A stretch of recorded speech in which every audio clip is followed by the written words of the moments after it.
Living a well-balanced lifestyle goes beyond ensuring your finances are in order. Welcome to Keeping the Well in Wealthy with Barbara Archer from Hightower. Barbara speaks with wellness industry leaders and related professionals to share more than financial planning advice. She addresses your questions about living a healthy lifestyle at any age. Learn how to gracefully maneuver life's challenges with support and resources to guide you along the way. Barbara and the team at Hightower help you make a plan, make an investment, and make a difference in your own wealth and well-being, and in your families, and within your community. Thank you for listening to Keeping the Well in Wealthy with Barbara Archer, sponsored by Hightower. Now, on to the show. Hello and welcome to Keeping the Well in Wealthy with your host, Barbara Archer from Hightower. Barbara, what's going on? Well, we're going to have a fun conversation today. So I'm going to ask you a question right now, Eric. All right. Have you ever kept a diary or have you ever journaled? Oh, fudge. You would ask me this. So here's the thing is my handwriting is terrible. And I don't even, if I journaled, I don't know if I'd be able to read my own writing. I've done some, I like to take notes to remind myself of things, but never any true journals and definitely not a diary. And I've always wanted to, but I don't like writing. Ugh. Well, so how do you remember details of events from many years ago? Maybe you're a savant. I don't. That's the terrible. See, that's why I wish I had done journaling or something just to, I've made notations on things, especially pictures with the kids, just to remind myself of specific things. But other than that, I'm terrible at that. Well, am I going to learn something today? Yeah, you probably wish you could go back and read a story of certain times in your life, yes, or when you had challenges or great successes, or when you reflected on some personal relationships or feelings. Maybe just what you were wearing back then, or if you'd written it down, you'd know what your wife was wearing at the time. That's important, by the way. That'd probably win some bonus points for me. You got it. Well, I've never really done that either, but I have written down some of my dreams and goals, and we'll talk a little bit about that today. But health, wealth, and prosperity are all intertwined, and these can be linked to improved mental and physical health and a better quality of life. So today we'll discuss one technique to help us along the way in the form of journaling in our search for peace and prosperity.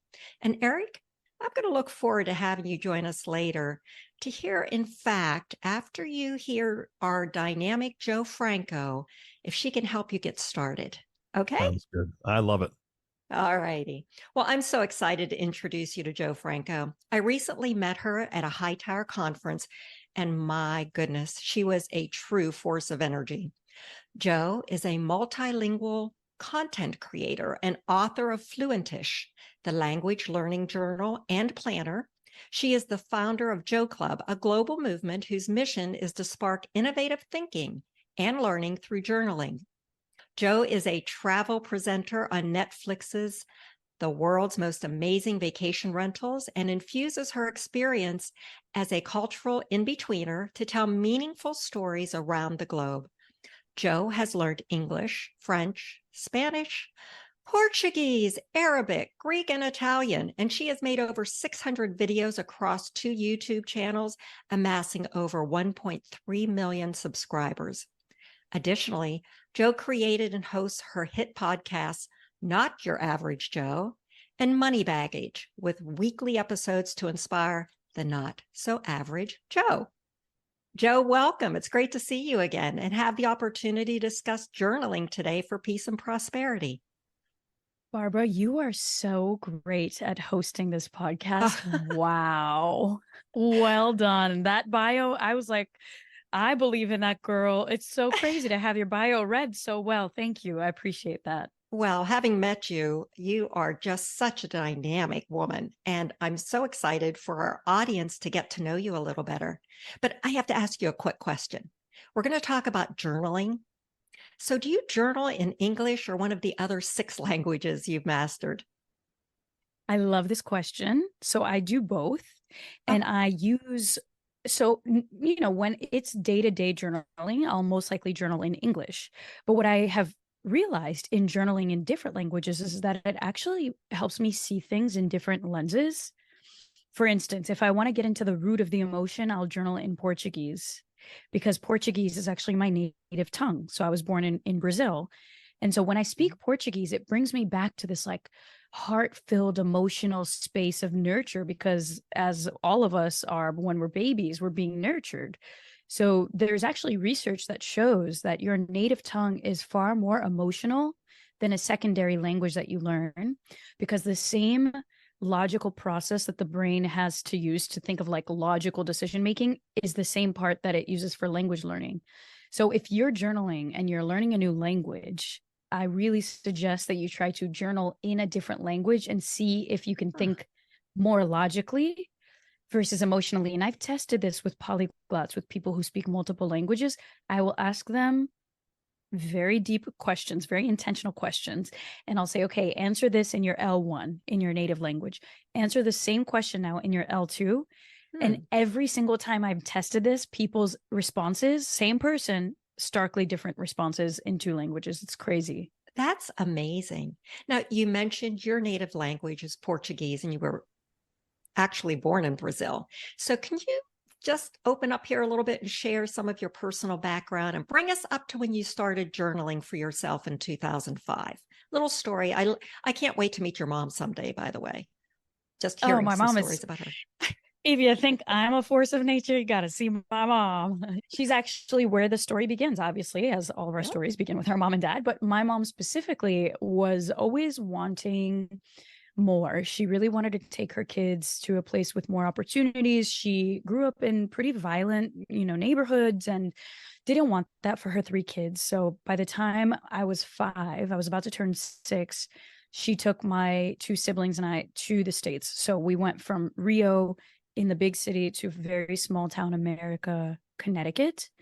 And we went from being surrounded by family and friends who looked like us, spoke like us, our entire family is Brazilian. We left that comfort and we went right into very all-American English speaking territory where, like, even in the town, like I vividly remember this, when I first moved, no one in the town where we moved spoke Portuguese. So we were the first Portuguese. Well, I was just going to say, why Connecticut? So my mom has a brother and he came to Connecticut, and there was a bunch of Brazilians kind of congregating, as most pockets of different diverse communities live, we go to the same place. So my uncle went to Danbury, Connecticut, where tons of Brazilians lived. My mom went from Brazil to Danbury and was like, I didn't leave Brazil to go back to Brazil. So I'm going to take my kids to America. And it was like the next town over, but it was definitely not as diverse as Danbury was, for instance. So it shaped my life and it shaped how I see the world. And journaling actually was very tied to that young journey, because it was painful, because you walk into a room and you are not understood. And so the only thought that I could really understand was the one inside my head and the one in my household. And so you develop this relationship with yourself that anybody who's ever felt like the other, maybe it doesn't need to be something as extreme as moving to a different country and not speaking the language as a kid or even as an adult. Maybe it doesn't need to be that drastic. But anytime anybody's ever felt like the other, they know what it is to live inside their own head. And so in my mind, as a little kid, I was like, let me build a relationship with this voice. Like, let's give this voice a place to play. Of course, I couldn't logically think that way when I was 5 or 6. But when I started growing older and I had crushes and I was tired of telling everybody and no one cared, my sister was like, here's a journal. You talk too much. You have too many feelings. Tell it to the journal. And she didn't know it, but she would be giving me the best tool to develop myself and to understand my thought patterns and to really script my own dream life. Oh, that is fantastic. And would you please thank your sister for me? Because I will. You did a wonderful job just for us in our group when we all met in Boston, and you are an inspiration. So, but it's interesting. She called it a journal and not a diary. Yeah, it was always a journal. I actually still have the first journal. We can call it a diary. It's really just a matter of preference in words, but they do have two different connotations, which we can get into. But it's called the key to me, and it has like a lock on it because, it was back in the day. I had Sure. top secrets in my middle school days, and it was black pages. So you had to write on it with metallic gel pens, or you literally couldn't read what it said. Very And cool. yeah, and it was cool because it was one of those journals that had you thinking about like, what's your favorite food and what is your favorite animal, and just kind of asking you questions that people don't ask you. And it seems so benign and silly, but now when I think about how I've developed like this whole company and movement where hundreds and thousands of people journal with me at JoClub, we all crave this curiosity about ourselves, but very few people and places will encourage that intimacy. Like anytime you walk outside your house and somebody's like, hey, how are you? You can count on 0 fingers who actually listens to the response. No one actually asks, how are you? They ask, how are you? Good. How are you? Good. It's robotic. So I felt like, back in the day, that middle school journal still carries the same exercise that we do today with our journals at JoClub or whoever is journaling. It's this innate curiosity about who you are, and you're honoring yourself by saying, I care enough about myself to like sit here and actually think about this stuff. So, do you write about what happened or what you want to have happened in the future, maybe your dreams, goals, ambitions, or are they just like you said, where it started? What are your favorite foods, or maybe the question of the day? Tell me a little bit about that. There's so many different methods. And as I started understanding how I had journaled, I've been journaling now for 17 years consistently. I have like 20 plus volumes of my life in different chapters. And so there's a different kind of style of journaling for every occasion. Some of my favorites are this. If I'm traveling, when I started traveling, I was so grateful to be traveling because for so many years I couldn't afford trips. I couldn't go anywhere. So when I started traveling, even to small places like a day trip to Boston or going to a new town, I would travel journal. And that's very much documentarian. You're taking maps and you're cutting things out and you're saving your tickets and you're talking about what happened. And I started doing that because I never thought I'd be so lucky to travel again. So that was very much like, I'm saving as much goodness of this trip. What were the inside jokes? What were the things I overpaid for? What were the travel fails? So there's travel journaling, which I love. Then there's, I like to call it like inventory journaling. So when you're really stressed out, you want to take inventory of what's going on in your life. It's like a screenshot of your life. So it's like, how much money is in your bank account?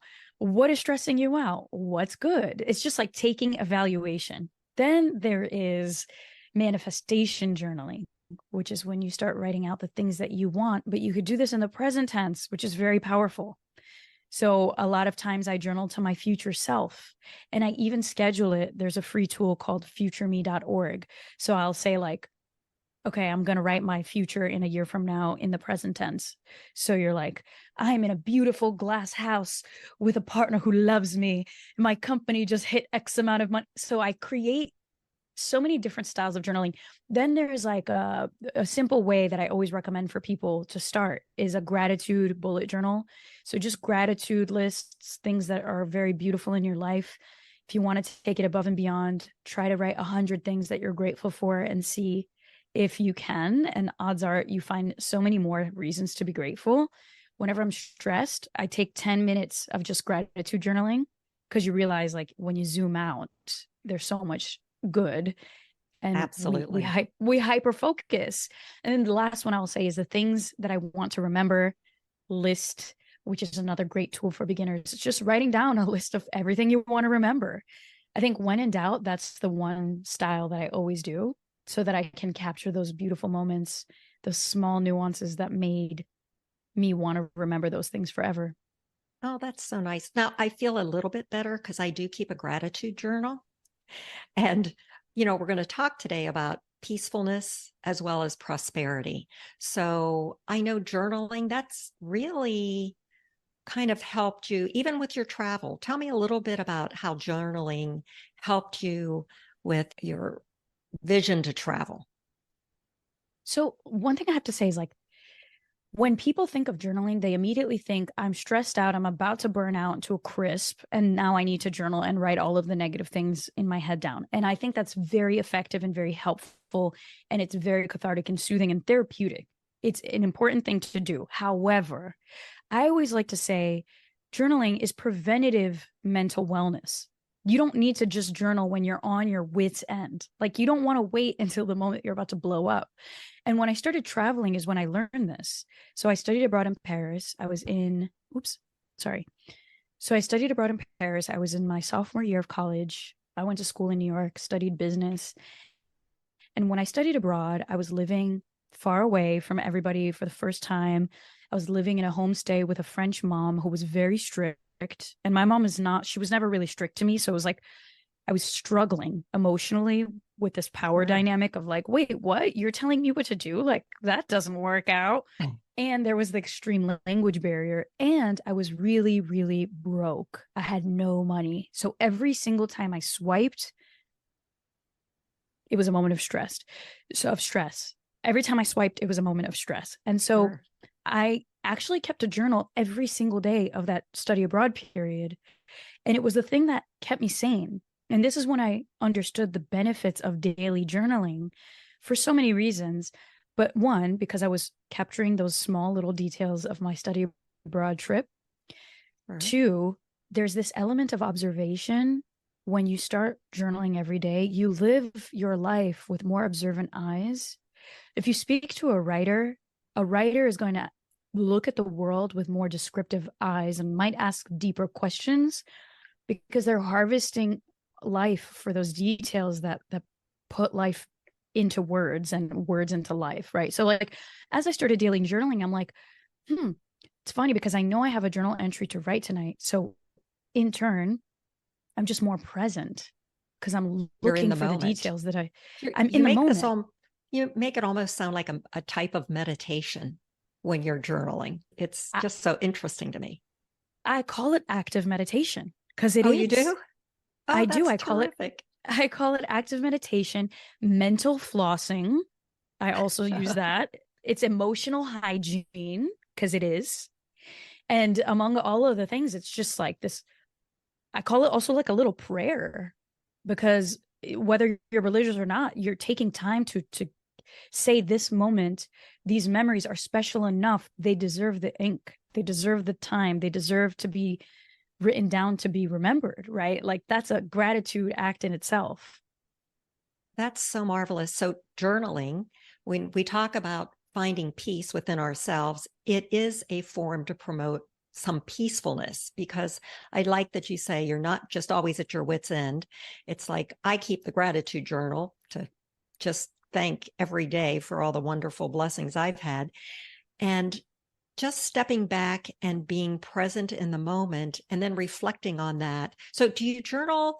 What's your routine? Do you journal at night or in the morning, or what's your typical routine? So as I said, it's mental flossing, hygiene, it's emotional hygiene. So it's something that you should do often. I do it every morning. If I am very busy and I can't get it to, if I can't get into it in the morning, I will do it either at lunchtime or at night. Some days I don't journal, to be honest. Some days I don't, but it's because it's such a habit in me that I'm not worried I'm going to fall off. Like, I will always journal. This is not a question. It's not even a negotiation with myself. It's like, okay, it's almost like when you have developed a habit and you know that it's a habit, you cannot do it for 2 days and it's a lifestyle at this point. So journaling for me is very much a lifestyle.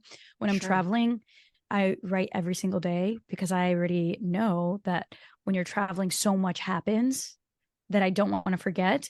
So I have one journal that I keep called One Line a Day, and it's a 5-year memory book where every single page has 5 slots for the 5 years that you're supposed to write that journal down, like write things down in that journal. So I've kept that for 3 years, and it's super cool because when in doubt, I could just write like, this is what I did. This is what I want to remember. This is like a funny quote. And then I have 3 years of data on one small page. Wow. That's a lot of data. It's data, man. And it's data to the point where you could start analyzing yourself. Now, here's the thing. You talk about peace. You talk about peace, prosperity, wellness. We are never taught how to develop a better relationship with ourselves. right? Like we really are not taught this. That's true. And most of us don't take time for any self-introspection. And That's people quiet think, time. yeah, they think that it's like fluffy, that it's like this added thing. Like if I get to it, this is paramount. Like you live with you for your entire life. So the fact that you don't have a relationship with you, or you don't even know how to develop a better relationship with you, that's a huge problem. And when people live their life not knowing who they are, not developing a relationship with themselves, this is when they hit that moment in their lives where they're like, what have I been doing? What job am I working in? Who are these people around me? Like, I don't like any of this. And it's because they never took the time to really get to know themselves. So journaling for me is the ultimate relationship building tool with yourself. And you get to see patterns in your thinking. You get to look at it as an outsider. Like rereading to me is 50% of the work. So if you keep a journal currently, do me a favor and have a tea and just read like what you have been writing and ask yourself, would I be friends with this person? Do I like this person? Fascinating. Does this person inspire me? Where does this person inspire me and how? Now, this is when the work starts. It's not just putting the raw materials and like putting your thoughts on paper. It's rereading it and looking at it, not to judge yourself. You are merely on an investigation of who this person, who this consciousness is on the page. And then you can tweak it and be like, why am I only writing down negative things? I know I was there. Positive things happened. This is when I started using journaling as this like really developmental tool that began shaping not only what happened in my life, who I attracted, the opportunities that were there for me, but everything. Like my joy, my overall joy in life grew when I realized I was thinking and seeing the negative. And I only saw that because I had so many pages of negative ink. Well, going back and rereading those and just hearing your personal story, it was a way that you could learn to be kinder to yourself too. Because if it was someone else that you were reading, you would have been kinder and more loving to that person, wouldn't you? Yeah. And it's a great tool to be able to zoom out and remember you are not your thoughts. And when you look, and this is where it's really meditative, right? Because the whole point of meditation is to sit there and observe your thoughts. Sure. So when you're journaling like this and you read it back, you can look at it and think like an outsider and be like, I am not these thoughts. I'm merely observing these thoughts. And I'll do you one better. You can then shift the thoughts to where you want to go. Like you can rewrite how you see things simply by being aware of your patterns that you don't want to continue and writing a new future for yourself. That's what I did. Well, you certainly did. But what drove you to start your online journaling gig, your JoClub? How did you decide to start sharing this with others? I had always done journaling. This is the thing. Like, I think the things that are most innately us, we don't even know that they're so special because it's just who we are. Like, you can't realize you're a special thing because it's just who you've always been. So I've always been like this with writing and with like the present moment and all of the things I just mentioned. I didn't think that it was anything special until the pandemic hit and I was filming my Netflix show and the film was stopped because obviously the world was completely shut down. Travel. I couldn't travel. And I had built my entire career for 10 years up until that point, traveling and filming and being around people, all things that were completely banned. And not only that, but I had this big looming secret because when you're filming a show, odds are you can't talk about it until it's out. So I left a channel on YouTube with over 1 million subscribers to film the Netflix show. We were 2 months into production. Production stopped because of COVID. And I'm in my friend's apartment, quarantining because it's COVID. And I was just doing what I had always done, journaled. But this time I posted a picture of my private journal on my Instagram. And it wasn't like I wrote to post it. Like this was actually a vulnerable private piece of my brain. And I posted it and I was like, I feel like maybe people will relate to this. And then somebody challenged me. They were like, hey, Jo, can you start a 30-day challenge where we journal together every day? I'm like, yeah, I could do that. So it was an outside force, actually. It was an outside force. I was already doing it for like a few days, but nothing serious. But somebody challenged me. And then I challenged everybody else. I'm thanking your sister for that first diary journal. And I'm thanking that person that put that challenge to you. I actually got to reach because out to that person. you really should. I mean, this is amazing. And journaling takes some motivation, and yet you've suggested that journaling can increase motivation. So, how do you motivate someone to get started, like Eric or me? How do I get beyond my gratitude journal? What is it, your process to get us going? What can you So, do for us? what can I do for you? So I would always say start small. That's the easiest way, is to start small. Okay. So if gratitude journaling is your thing, stick to that. Stick to it. If all you want to do is write down a list of things that you want to remember, stick to that. Now, this is a tool that's much more beneficial than just for you. For instance, I've developed better relationships with my friends simply by writing down funny things they've said. I write down funny things they've said, and then I like, in my one line a day, 3 years ago, I'll be like, remember when this hilarious thing happened? Like, and then you take a picture and you send it to them, and they're like, I can't believe you cared enough to write that down. It's almost like this act of caring. It is. So if you're not going to do it for yourself, do it for your loved ones. So then the next tip would be, if you're sharing something beautiful with your family, friends, partners, whatever, write it down. Like if it's a trip that you're taking, even if you're doing it on your phone, like take out a notepad app and just say, like, day 1 of our trip, here's all the funny stuff that happened.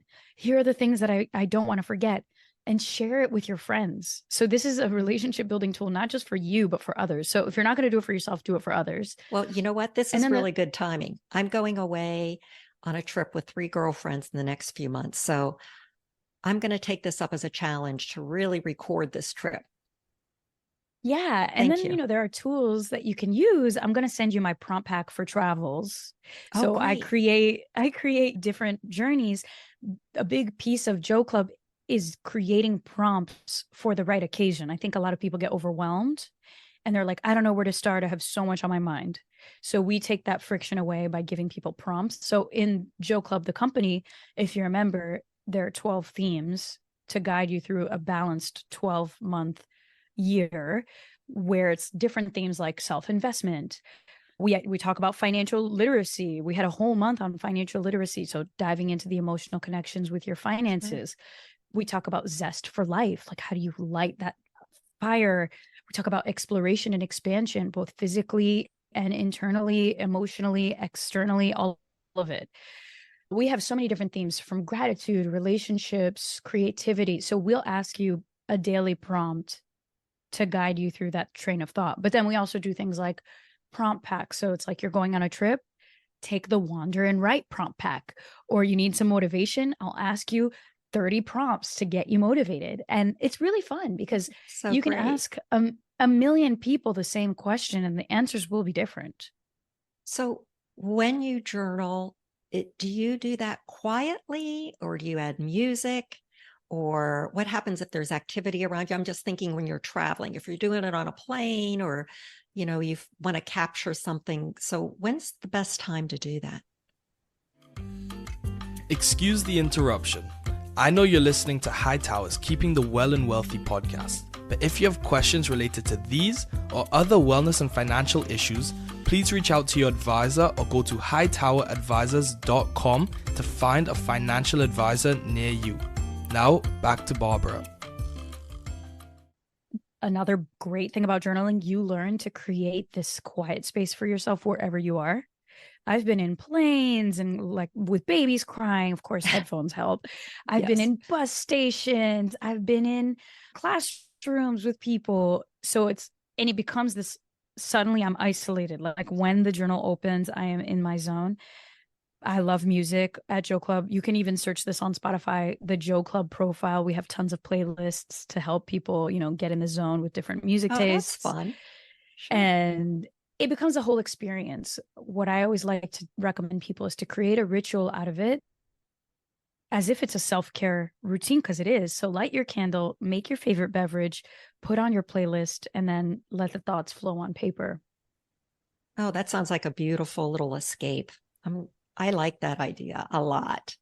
And, we've talked now a little bit about peacefulness and introspection and how this helps you grow as a person. I do want to address prosperity too. And you publicly shared an excerpt from an article you said changed your life. Can I share that with our audience? Sure. Okay. Well, I pulled that excerpt, and here's what it states. At a party given by a billionaire on Shelter Island, Kirk Vonnegut informs his pal, Joseph Heller, that their host, a hedge fund manager, had made more money in a single day than Heller had earned from his wildly popular novel, Catch 22, over its whole history. Heller responds, yes, but I have something he will never have. Enough. And enough is such a powerful word. So, like the word of prosperity, which refers to a state of being successful or well-being, it sounds like Heller felt prosperous because he had enough, or at least enough for his measure of success. So since we offered to address prosperity today through journalism, I'll say that again. Since we offered to address prosperity through journalism, one more time, easy for me to say. Journaling. I'm trying to say that. Since we offer to address prosperity through journaling with our audience today, how do we start? So the number one way, I think, to have a better relationship with the concept of enough, because enough is really the root of all happiness or lack thereof, is to dig into those very you things. Like, what are the things that have lit your soul on fire since you were a kid? Like the things that make you just genuinely happy. And this is where some really smart questions can help. Some really great journal prompts can help. Like things like, what was your favorite thing to do as a kid? Or what in the week makes you smile, even in the worst of times? And you start just dissecting the pure grains of your prosperity. And then you just realize, like, oh, actually, I don't need houses and cars and a bunch of money to be happy and to have enough. So I would always recommend going back to your childhood joy, that very innate version of you that is still there. We all have this little versions of ourselves within us. And it's crazy because I created JoClub as a tool to help other people journal because, I saw that a lot of people wanted to journal, but they didn't know how. So then I created this entire ecosystem of membership. You get prompts every day via email, or you could do weekly prompts. And then I created the live journaling session, which is essentially like going to a workout class to journal. And that's where the magic really happens. So imagine you hop on a Zoom call and it's an hour and a half and you get guided through a journey of thought with journaling. So this is what I have created for the last 3 years. And we went from 2 sessions a month to now 8 with facilitators around the world. And each month carries its own different sessions or whatever. So I created this for people thinking that it would help others. What I didn't realize is that it would help me so much. So things that I had forgotten because I was so busy being an entrepreneur and building things like language learning, I reconnected with those very innate moments of joy because I went to like the Zest for Life session back in 2021. And I'm asking people these questions, but I am also journaling them. And it was like, what has always lit you up? And I'm like, I remember learning how to speak English and how excited I was. I remember reading a book with my grandma for the first time in Portuguese. So I was having these aha moments that then started shaping my future. So after that journaling call, I booked 20 hours of Egyptian Arabic and like completely dove back into language learning, which is something I'd stopped for 7 years because I had gained success in other ways. But I wasn't happy in that success. You weren't? I wasn't. No.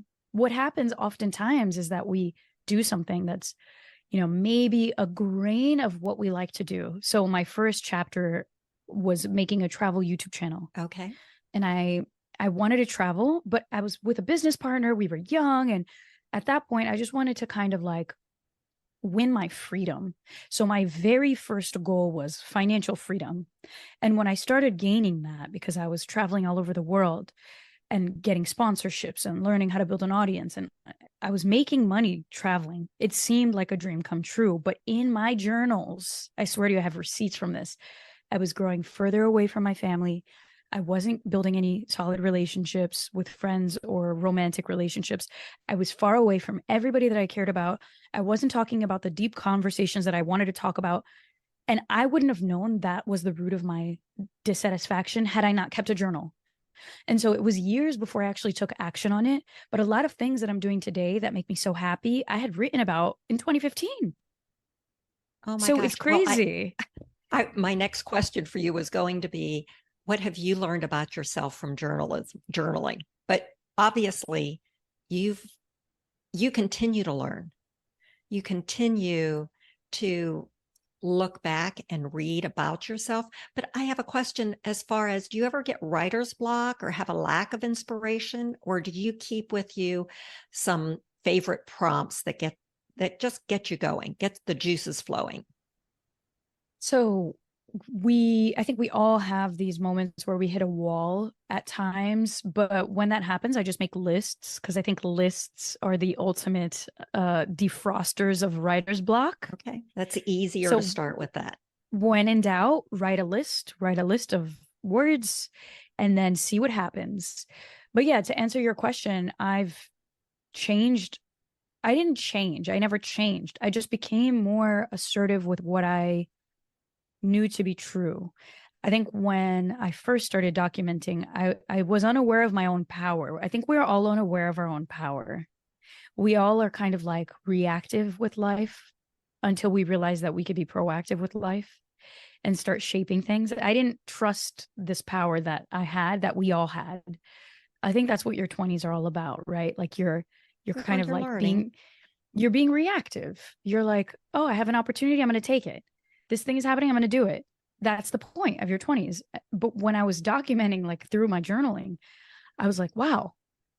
In the moment, I knew I was unhappy, but now looking back in hindsight, I'm like, clearly I was going to find a way out. I just needed to find a way out strategically and in the right time. And so now I think the main difference is that when I feel lack of satisfaction, I understand that there's a root, and I take the problem out by the root, and I'm less reluctant to trusting my own power. Well, you have terrific self-awareness, and I'm sure journaling helped you dig deeper into that. But you and I know people that would say, I really don't have anything as exciting as Jo has to write about. Life is too mundane or uninteresting. I don't really have anything that exciting to say. That's going to come up. And so how do you address them? It's all about perspective. In the most mundane of times, there's still interesting things to capture. People think my life is super exciting, except they don't realize I live in Connecticut in the middle of the woods by myself for 9 months out of the year. And all my day is waking up, walking to my kitchen, making a coffee, coming to my office, and working. But even in those days, I still journal. And you know what I do? I sit outside and I observe nature, and I write about nature. And there's always stuff happening around you. It's just a matter of if you're observant to it or not. And in fact, those mundane weeks of my life where I'm sitting in silence, weeks on end in Connecticut by myself, those are actually the most interesting journal entries, because you start realizing you have to look deeper.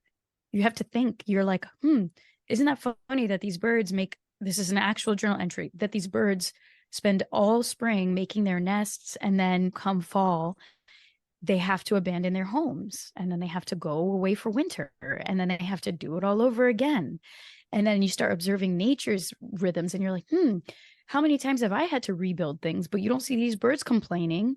So it's like power of observation. I challenge you to journal in the most mundane times in your life, because you will just have more gratitude for your life and like for the things that are happening around you that maybe you never noticed.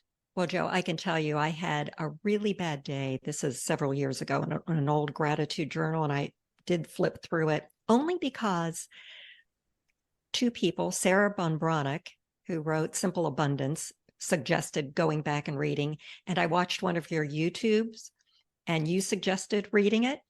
And I went back and I said, oh my gosh, it was a pretty bad day. I wrote down, I saw a squirrel find a nut. That's as good as it got. See, I love that, because even in the worst of days, like you're still seeing these tiny little miracles. Well, it was the only miracle I found that day. So, but it was one, and I read and I thought, oh, I'm glad I didn't write about all the bad stuff that did happen. But see, now that I know about journaling, maybe I would have added a little more detail, some perspective, and understood a little bit more. So your prompts are really very helpful. And as we pursue prosperity, and I look at prosperity, obviously not just from a monetary standpoint, but that feeling of success or having enough, as you had mentioned. I have my own little mantra, and that is always grateful, never satisfied. And satisfaction for things can be nicer, kinder, faster. We can reach out to more people. There are all different ways to make things better. And that's kind of a personal mission. So with the digital age, though, has this changed at all how you journal? Do you do any on your phone? Do you do it on your computer, or is it always pen to paper for you? So I always like to give people a source, a bunch of sources and resources. And so I think you got to do what works best for you. And what I didn't know at the time when I was doing it, I can see now clearly, making videos the way that I make videos is a form of journaling because it's documentation.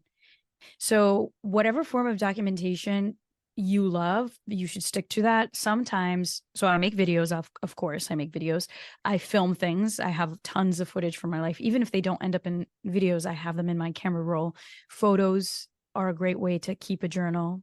You know, it's even a great way to start a prompt to look through your camera roll and look at a photo and write about how you were feeling. Well, now the thing with about photos, journaling, we can add captions, right? There was a time you couldn't. So now you can add a little something about that. That's a good point. We can add a little more. Sure. You add, so what you don't get with forms, what you don't get with taking just photos is like, you don't get what you were feeling, what you were thinking, the stream of consciousness that was happening in the background. Same thing with video. I can make a video and I can vlog. I can tell you straight to camera what I'm feeling and thinking, but it's not the same as this reflection, right? So journaling is that piece of reflection. And what I like to tell people is like, okay, if you are a digital person, keep a digital journal, that's fine. Keep it with you at all times so there's no friction there, like whether it's on your phone or on your computer, have it in a special app so that you can always go there and know that that's your Zen space. Why I like paper and pen is for exactly that. It's my Zen space. Paper and pen, to me, it's a rare analog treasure. It's a moment of disconnecting. It's a moment of no screens. It's a moment of no room for distractions. That is why I'm a paper and pen journaler for life. Well, don't you Pros think and cons. that the tactile part of that also helps? Being able to touch it, feel it, smell it. Of course, there's the tactile part and there's the muscle part of it where it's like, I always think about how you can only write one thought at a time when you're writing paper and pen physically. Right? Like your hands can only move so fast. So you have to stick to that train of thought and you can't get distracted the way that you can easily get distracted typing, because a lot of us type way faster than we could ever handwrite. So it's almost like you follow the train of thought with your ink. And then the secondary part, which I think is a funny one, is like, after writing for so many years about silly boys that are so irrelevant in my life, now I ask myself, are they worth the ink? Is this worth the ink? And a lot of times I've stopped myself from writing about negative things because I literally don't want to waste my hands muscle and the ink and the pen for these undeserving things or people. Oh, well, that's why you are such a positive force in the world. And would you share with us, because you are a polyglot, at the end of this, I want to make sure we will add in the podcast notes all the ways to get in touch with you, to check out some of your videos, your Instagram. But you are starting a new 21-day language challenge. Is that true? Yes. So tell me, because I have this goal to learn Spanish. So tell me about this class. Is it a journaling class? So it's a journaling language challenge. Okay. And I did this once before and it was a huge success. So I revamped it, took everybody's feedback and put it in this new challenge. So it's for anybody who wants to learn a language or somebody who's already learned a language and wants to sharpen that language skill. A really challenging part about learning languages is having a reason to speak them if you're not in the place where the language is spoken. So with 21 days, I'm simulating full immersion with daily journal prompts in both mild and spicy levels. So the mild prompt is going to be a simple question that I'm challenging people to answer in their target language.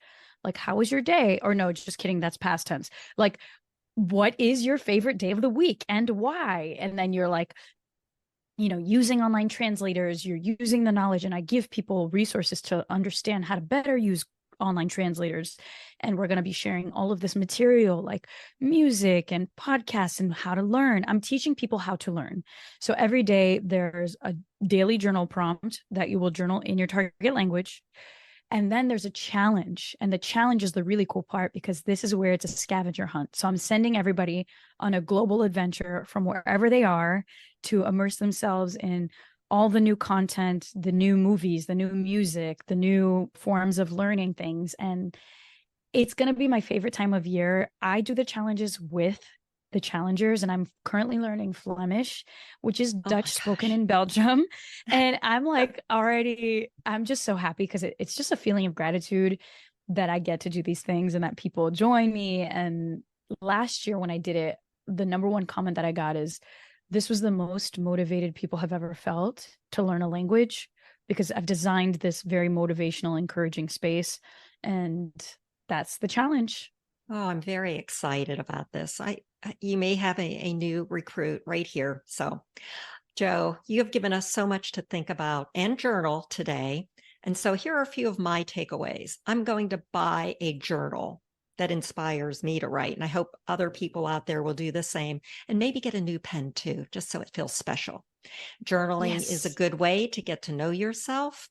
Jot down details, both the good and bad times, but I like what you're saying. Let's focus on more good. It's worth the ink a little bit more, but good retrospective when we go back and reread. Document what we're thinking about in the present moment, as well as our dreams and what we might want to achieve. And you've shared with me, you can journal in public. Okay, that sounds great. And I love that you have travel prompts, inventories, you have future prompts. There are a lot of things. So what are the best ways for people to get in contact with you? So I would love to share the link to a free resource. We have the 7-day life reboot prompt pack. This is for people who want to hit the reset button on their life. Okay. That's a free resource I'll give you, so you can link it in the show notes if you want. There's also the week-long how to journal, like journaling 101 email course, where you get emails every day teaching you how to journal. Like you've never journaled before. We break down the kinds of journaling styles, what we recommend, easy prompts, playlists, all of that. So those are 2 free resources. And then people can reach out to me on Instagram. That's really where I hang out, at Jo_Franco. And that's JO_Franco, because I'm a lady. But yeah, I post content everywhere. You could find my videos on YouTube and Jo Franco, the YouTube channel. I have my podcast, Not Your Average Joe, and a podcast with Hightower that I love so much called Money Baggage. And I've heard that you're awesome. It's great. I love that podcast. Yeah, it's Money Baggage is a great podcast to kind of unpack the emotional sides of money baggage, which is very on brand for me. And yeah, just wherever you see me on social media. We will add these in our podcast notes. But before Eric joins us again, let me ask you, Jo, how do you keep your well in wealthy? I mean, Barbara, is it too on the nose to say I journal? I'm so surprised. Well, thank you. It's not a lie. It's true. It keeps me sane. Well, thank you so much for joining us today. And Eric, can you hear me now? Oh, of course I can hear. I've been listening the entire time. This is fantastic. I know you have. So are you ready to take up journaling? I'm going to work on it. Because here's the thing is as you guys were talking, there's two things. I have one comment and then I have a question. Number one, for the listener, I loved that Jo said, find a space, get your headphones on, listen to your music, pour yourself your favorite drink, and light a candle. If you're on a plane, skip the candle, would you? Because that's just going to lead to trouble. You can do it on a plane, though. Get the headphones and block out some noise. So I love that. But Jo, through this conversation, I realized that as a coach and consultant for years, I actually did a journaling exercise with my clients called The Perfect Day. I would have them write out their perfect day 5 to 10 years in advance to see what they wanted, kind of help them visualize their goals. And one thing that I incorporated into it, I said, you have to incorporate the five senses, meaning you're identifying the touch, the feel, the smell, the things that you're observing around you in your quote unquote perfect day. So I wanted to ask you, how important is it to incorporate five senses into journaling of current activities or things that you're reflecting on? How do you teach your clients that? I always encourage them to write about this. It depends on the prompt, of course. But for me, by default, when I'm traveling, I am recording these things like the smells, the sights, the feeling of the air on my skin. This is also a great reason to become a better writer. Mm-hmm. And the most successful people I know tell me this exact thing, that being a good writer is the differentiator. Being able to express yourself well is the differentiator. And I think journaling is a great gateway to learning how to harness those details that bring you not only back into the moment, but bring anybody with you. So yeah, writing with the five senses in mind is always a great thing. And I love that you did that with your clients. Yeah, it was always so fun because I think it truly brings emotion to it. It locks that emotion in of how you can feel or how you did feel if it was past tense. But so much great information in this podcast. Barbara, I don't know what else to say. This was awesome. Well, Joe's awesome. I feel very fortunate. If I could have written one of my great days, I would have projected this and said, I get to be on a podcast with Joe and Eric. How lucky am I? That's a nice. This is a great chat. I mean, you get me started about journaling and I can't shut up. So thank you. Well, that's why she brings me in and it's time to go. So here we go. Joe, thank you so much. I wish we did have more time, but we don't.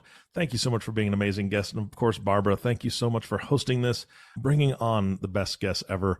And I just enjoyed it thoroughly.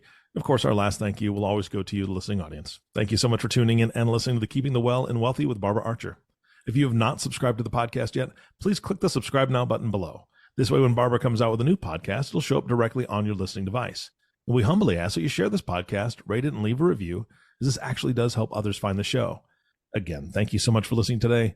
For everyone at Hightower, this is Eric Johnson reminding you to go out in the world and make a difference. We'll see you next time.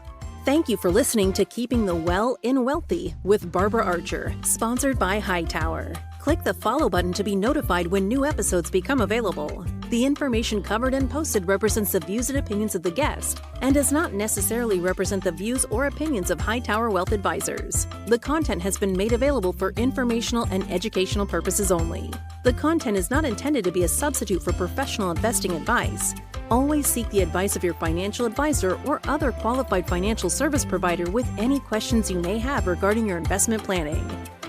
Hightower Wealth Advisors is a group comprised of investment professionals registered with Hightower Advisors, LLC, an SEC registered investment advisor. Some investment professionals may also be registered with Hightower Securities, LLC, member FINRA and SIPC. Advisory services are offered through Hightower Advisors, LLC. Securities are offered through Hightower Securities, LLC. This is not an offer to buy or sell securities. No investment process is free of risk, and there is no guarantee that the investment process or the investment opportunities referenced herein will be profitable. Past performance is neither indicative nor a guarantee of future results. The investment opportunities referenced herein may not be suitable for all investors. All data or other information referenced herein is from sources believed to be reliable. Any opinions, news, research, analysis, prices, or other data or information contained in this presentation is provided as general market commentary and does not constitute investment advice. Hightower Wealth Advisors and Hightower Advisors LLC or any of its affiliates make no representations or warranties expressed or implied as to the accuracy or completeness of the information or for statements or errors or omissions or results obtained from the use of this information. Hightower Wealth Advisors and Hightower Advisors LLC assume no liability for any action made or taken in reliance on or relating in any way to this information. The information is provided as of the date referenced in the document. Such data and other information are subject to change without notice. This document was created for informational purposes only. The opinions expressed herein are solely those of the authors and do not represent those of Hightower Advisors LLC or any of its affiliates. Hightower Advisors LLC or any of its affiliates do not provide tax or legal advice. This material is not intended or written to provide and should not be relied upon or used as a substitute for tax or legal advice. Information contained herein does not consider an individual's or entity's specific circumstances or applicable governing law, which may vary from jurisdiction to jurisdiction and be subject to change. Clients are urged to consult their tax or legal advisor for related questions.